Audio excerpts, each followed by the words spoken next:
This is Sherm Radio in partnership with Timber Media, Podcasters for India Inc. We expect development in every field of life at all times. Nothing around us today is the same that it was 10 years ago.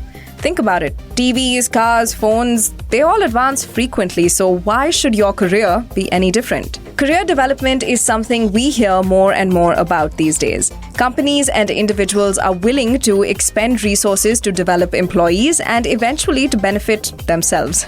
Statistics indicate that companies which invest in developing employees' talents are, on average, doing better than companies which do not. Developing an individual's talent and knowledge in a positive direction is quickly becoming a mutually beneficial arrangement in corporate careers.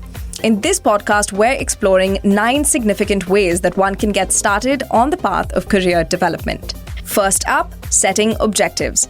Your first step should be to map out what your goals and objectives are. Setting goals can help us focus on the right path forward and work towards achieving those goals. Make a list of all the targets you want to achieve in the next year and the years following that. Then, if needed, a detailed plan on how this could be achieved proves helpful. A thought about your goals achieved in the past and how they will lead into what you intend to do in the future could also be of use to you. Our trusty old to-do lists are also beneficial for day-to-day goals and activities. Once you've got that down pat, the second step is identifying gaps and educating. Everyone has flaws of one sort or another. Everyone outside of human resources, that is, isn't it?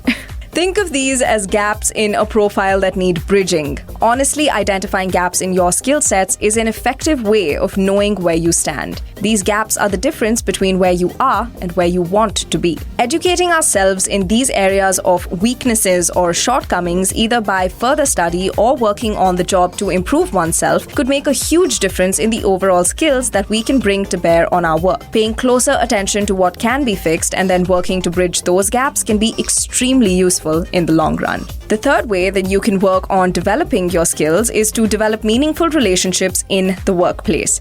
You know the adage, we're only as successful as our network? Teamwork or collaboration of the people within teams in an organization has always been ideal from a human resource point of view. Like a game of cricket or football, the game cannot be won by anyone single-handedly. A mix of people's various talents are needed to complete the task successfully and achieve a larger common goal. Cooperating with the people around you and mixing the various available skills can be a good way of learning how to shape effective results. From childhood, we've imbibed qualities from the people around us, sometimes even subconsciously, and the workplace is no different. Surrounding ourselves with smart, capable people and developing mutually rewarding relationships with them can be a useful way of improving our knowledge. Team building activities are fantastic tools in this regard. Another way of developing your skill set is to explore flexibility and adaptability. Both flexibility and adaptability are essential to survive in this line of work, or indeed any line of work in the 21st century. Every project brings different changes that we need to adjust to. Our world is always shifting, and rapidly adapting to changing parameters and environments eventually becomes imperative if we are to thrive in our modern work culture. Sometimes we are thrust into situations that are not the most ideal for us, and at other times we are called upon to be flexible and to adapt to the situation. You know, like that 10-minute heads up your boss gives you before a presentation that you only half-heartedly skimmed. We've all been there. After all, we learn far more from adversity than we do from easy situations. Different individuals present different challenges as well as opportunities, and skills like flexibility and adaptability expand our horizons. Another way to upskill is to attend training seminars. We need to keep learning new things both at work and outside it. Training seminars, including virtual seminars, conferences, and on-the-job training, are useful in improving our skills and expanding our knowledge. Soaking in the opinions and perspectives of experts in any particular field keeps us up to date with current information, while also proving to be a solid way of networking with key people.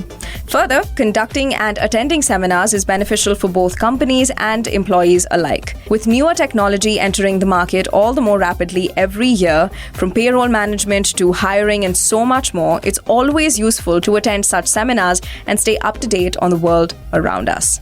And like we were just talking about, adversity is opportunity, so take on new challenges. New challenges are a good thing more often than not. To avoid the monotony of doing the same work over and over and over again, a new challenge might just be that breath of fresh air people crave once the excitement begins to wear off. We've all been there.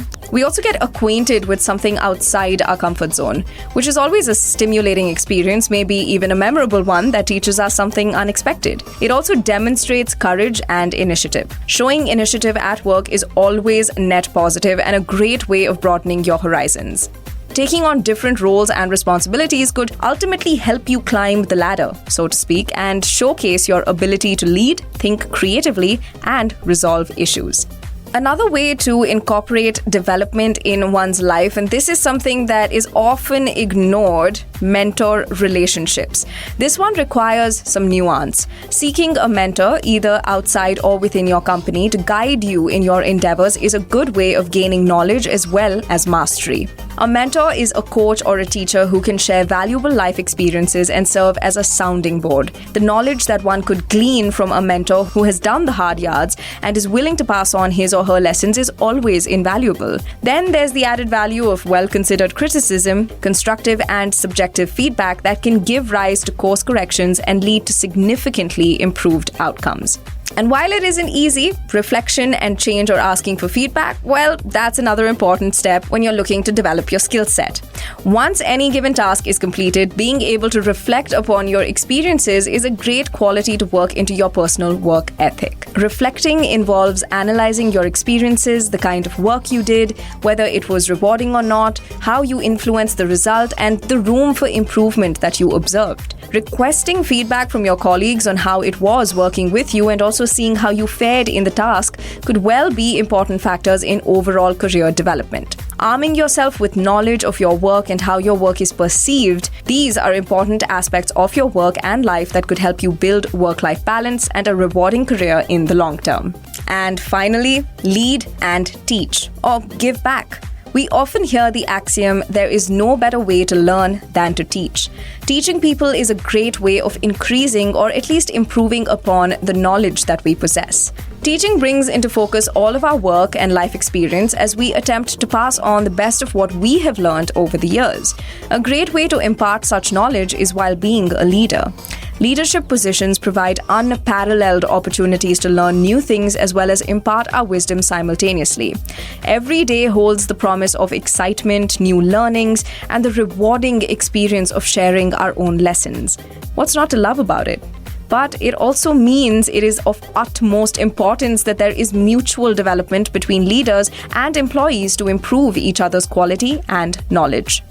In a dynamic and ever-changing world, it's essential to focus on sustained development of our skills. That sounds exhausting, but making it a sustainable process with measurable goals will actually make such a journey enjoyable and rewarding. Think of it as taking one step forward every day. Us humans aren't meant to stand still anyway. Over time, the art and science of human resources has advanced considerably, even morphing into an all-encompassing field during times like the current pandemic. It is crucial that we HR professionals constantly educate ourselves, work on self-improvement within the organization and with fellow employees. To leave you with a parting thought, a wise man once said, "Efficiency is a highly developed form of laziness." You reckon that must have been someone from HR? This is Sherm Radio in partnership with Timber Media, podcasters for India Inc.